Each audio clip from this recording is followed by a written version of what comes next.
Also here in Chicago, today it was Code Green Day for ozone. We sometimes hear or see these air quality alerts where we live, but what exactly is ozone? How does it affect us?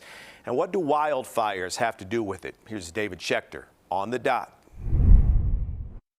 This year's wildfires made the country's air quality horrible. We've heard a lot about the large particles of toxic chemicals floating in the smoke, but it turns out those wildfires created another kind of pollution, ozone. Which we call the ozone layer. Not that ozone, we like that ozone. It's up in the atmosphere and it actually protects us from the sun. But when ozone forms at the ground level, it's a kind of pollution that can trigger asthma, especially in kids. So let's talk about the bad ozone that's down here.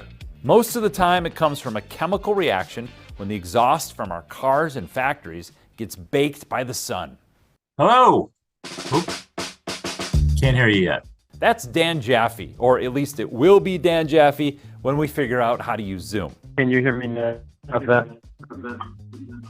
We could do the whole interview like charades. Sounds like ozone. He's been studying ozone pollution for the last 30 years. And so ozone tends to be a summertime problem, and we associate it more with cities that get a lot of sunshine. You talk about Los Angeles and places that have, smog. Is ozone smog?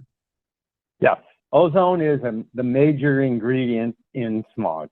But Jaffy says that ozone comes from more than just our cars and our factories, because wildfires can release similar chemicals that react with the sun and create ozone.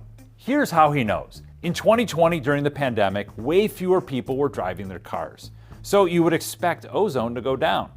On the East Coast, air quality data shows that is exactly what happened. But on the West Coast, where people were also driving less, there were massive fires that year, and ozone pollution actually went up. In terms of your research, it sort of finds a double whammy effect of fire. That's particulate matter, but then you also have ozone problems. Yep. So that was the first sort of clue as to the role of fires.